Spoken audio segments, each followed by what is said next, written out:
Assalamualaikum warahmatullahi wabarakatuh.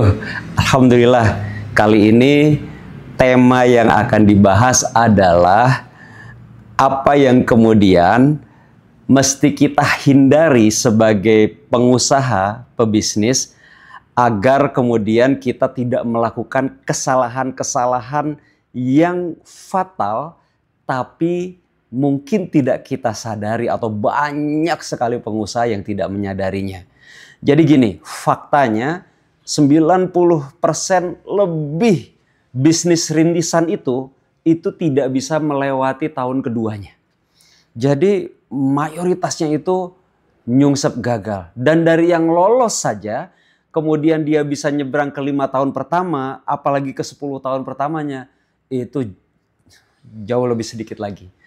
Aduh gitu ya. Nah, apa sih sebenarnya yang kemudian bisa menjadi penyebab yang tanda kutip seringkali tanpa disadari itu ternyata dilakukan oleh mostly ya banyak sekali pengusaha, sehingga mereka tanpa disadari rontok, berguguran, tidak berumur panjang. Satu, jadi justru ketika kemudian pengusaha ini fokusnya terlalu kesedot sama revenue atau growth oriented. Jadi revenue growth-nya itu menjadi drive yang terlalu menyita dia. Oh, gimana caranya dapat penghasilan, pendapatan terus begitu, atau growth harus tumbuh tersebut.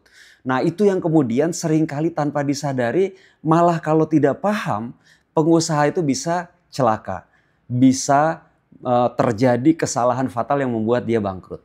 Kenapa? Gini, kalau kita perhatikan para sahabat rahimahullah gitu ya, para sahabat yang kemudian kita kenali para triliuner, ya, sebut saja misalkan 3 saja ya, Utsman bin Affan, kemudian Abdurrahman bin Auf, lalu Zubair bin Awam. Katakanlah ya, para triliuner yang 3 ini aja kita ambil contoh.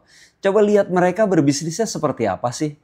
Kalau kita baca sirah Nabi SAW, mereka ini meninggalkan hartanya di Mekah pada saat hijrah ke Madinah itu sehingga mereka itu zero, nol. Mulai di Madinah itu zero, nol. Entah itu Utsman bin Affan, Abdurrahman bin Auf maupun Zubair bin Awam. Dan kita lihat dalam kurun waktu kurang lebih sekitar 30 tahunan saja, mereka di Madinah, mereka kemudian menjadi para sahabat yang kaya raya, triliuner luar biasa, yang sedekahnya itu, wah, Masya Allah, bisa ratusan miliar dan seterusnya lah. Jadi Utsman bin Affan misalnya, itu kurang lebih sekitar 35 tahun. Kemudian Abdurrahman bin Auf sekitar 32 tahun. Zubair bin Awam sekitar 36 tahun. Nah, mereka, saya ambil contoh 2. Utsman bin Affan dan Abdurrahman bin Auf. Dalam urusan keuntungan saja, mereka itu mengatakan, kurang lebih ini sudah saya terjemahkan bebas. Jadi yang satu mengatakan sahabat, Masya Allah, mereka kaya raya, dijamin surga. Mereka mengatakan apa? Yang satu mengatakan, wah ini Alhamdulillah ada keuntungan. Jadi mereka nggak melihat kecil, enggak. Tapi keuntungan itu menjadi sebuah keberkahan yang mereka nikmati betul gitu ya. Dan begitu ada lebihnya, ini sudah untung gitu. Ini saja sudah untung. Jadi tenang betul. Dan kalau kita lihat apa yang disampaikan dalam sejarah, mereka bertumbuh. Abdurrahman bin Auf pertama kali dia pergi ke pasar, itu cuma dapat minyak samin sama susu beku lah kayak gitu. Tapi dari situlah kemudian dia nabung. Sampai akhirnya kemudian bisa beli emas, dan emas pertama yang diperolehnya itu dipakai untuk modal, untuk mas kawin, untuk menikahi gadis Madinah. Karena kan istrinya juga tinggal di Mekah. Dan bertumbuhnya ini Masya Allah, sunnatut tadarusnya ini yang seringkali dilupakan. Kenapa?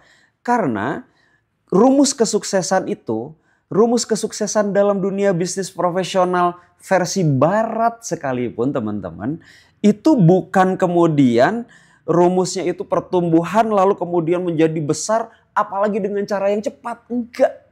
Nauzubillah min dzalik. Enggak. Saya berapa kali saya didatangin sama teman-teman. Karena saya ngalamin. Pernah ingin lompat tapi justru malah nyungsep, jatuh, malah bangkrut dan seterusnya.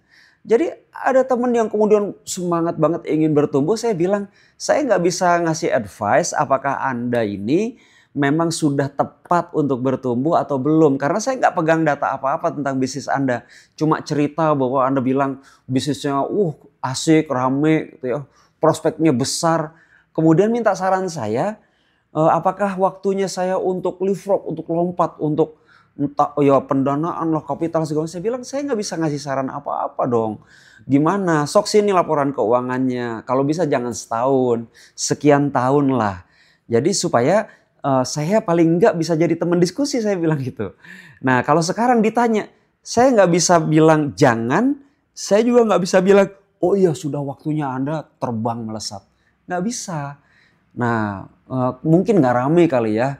Pengennya mungkin saya wah iya wah terus wah ajar sikat gitu. Maunya mungkin begitu. Tapi qadarullah beliau pergi entah kemana begitu ya. Belajar juga entah kemana. Terus yang saya dengar tiba-tiba dia wah gitu ya.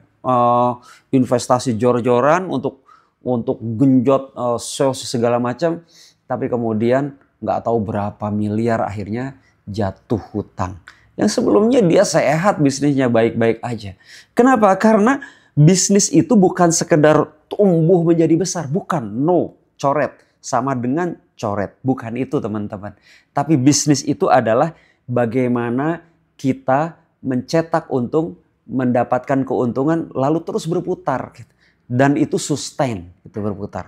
Jadi kesalahan nomor satu, bahwa growth atau revenue oriented itu hati-hati dia bisa menjebak kita sebagai pengusaha. Yang nomor dua.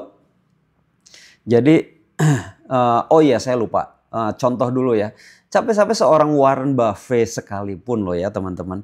Kata dia apa? Lebih baik kata dia, saya punya perusahaan dengan revenue senilai 10 juta US per tahun dengan keuntungan 15% ketimbang memiliki perusahaan senilai 20 juta US per tahun dengan keuntungan hanya 5%. Jadi urusannya itu bukan sekedar gede angkanya, nyetak omset gede, punya kapital yang market yang gimana luas segala macam, bukan. Tapi seberapa besar, seberapa efektif bisnis itu bisa mencetak keuntungan gitu.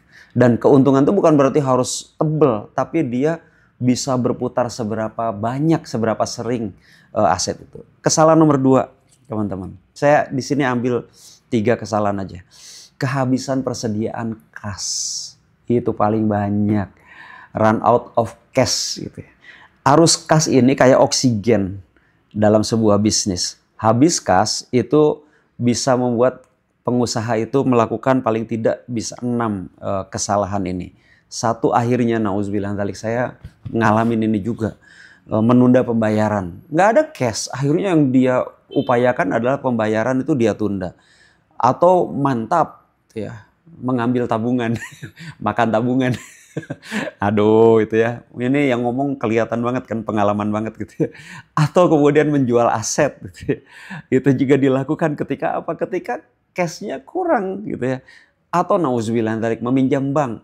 Ini kok saya kayak menyebutkan sejarah semua ini. Aduh. Atau ini call a friend gitu ya, meminjam gitu ya. Meminjam kawan, kerabat gitu ya. Pinjam dulu 100 dong. 100 perak saya kasih, bukan 100 miliar lah gitu ya. 100 juta lah gitu kan. Nah, itu meminjam kawan, kerabat yang kelima. Atau kemudian yang keenam, mencari investor baru. Akhirnya kemudian ya itu yang harus dilakukan oleh pengusaha untuk survive ketika apa? Ketika kehabisan cash gitu ya. Nah, jadi itu yang suka tanpa sadar kita terjebak. Yang ketiga, teman-teman, kesalahan yang ketiga, nggak ngerti business language, bahasa bisnis. Jadi apa ya? Gini lah, kira-kira mau seberapa jelimet, seberapa besar, seberapa hebat, katakanlah dalam sebuah olahraga, itu kan tetap ada papan skor. Papan skor yang nanti itu menandakan skor akhir, siapa yang menang, siapa yang kalah, atau seri dan seterusnya. Nah, kira-kira tidak mengerti bahasa bisnis ini, ada kaidah yang kita bisa baca bisnis kita dan kita bisa apa namanya istilahnya ya, mengambil tindakan terhadap situasi yang sedang kita hadapi saat ini. Papan skor kita itu adalah laporan keuangan.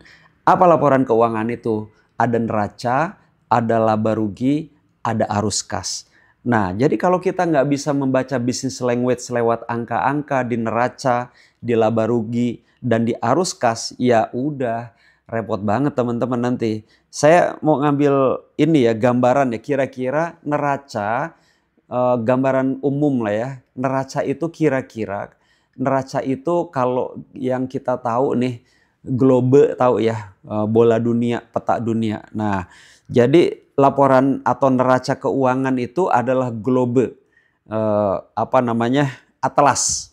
Jadi peta besarnya.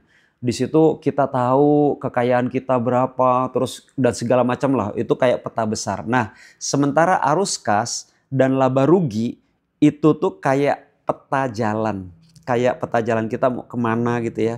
Street map, kayak peta jalan. Jadi kita ngerti banget bahwa kita kalau mau ke Jakarta dari Bandung, kalau kita mau ke mana gitu ya dari tempat kita, ini kota A ke kota B dan seterusnya, itu kayak petanya, kayak mapnya. Nah itu arus kas dan laba rugi. Dia terus gitu ya, tapi kemudian gambar besarnya itu, peta besarnya itu namanya neraca kalau di bisnis. Nah kalau kita nggak paham ini, repot gitu ya. Kenapa? Karena di sini kita bisa baca setidaknya ada 6, teman-teman. Ada 6 hal yang kemudian kita bisa baca dari papan skor ini. Apa? Kasnya seperti apa kita akan tahu. Kemudian data yang termunculkan lewat akuntansi gitu ya, akunting, keuangan. Lalu seperti apa kondisi profitabilitas kita, sehat atau tidak, marginnya bagaimana, itu ya di laba rugi dan seterusnya. Revenue itu lewat arus kasnya nanti ketahuan gitu, bagus atau tidak, baik atau tidak. Kemudian produktivitas aset yang kita pakai itu seperti apa. Nah ini yang kemudian kalau kita sudah melihat data revenue menurun, istiqomahnya tapi nurun gitu ya. Kemudian biaya juga istiqomah tapi naik. Nah, ini revenue-nya istiqomahnya turun, biayanya istiqomah naik gitu, konsisten naik. Terus juga ada yang istiqomah juga naik, apa, piutang misalnya naik, persediaan naik gitu ya. Terus apa namanya, liabilitas turun. Nah itu berarti itu ciri-ciri arus kas kita, perusahaan pebisnis itu tidak sehat. Nah gimana supaya sehat? Ya tinggal lawan-lawan yang tadi.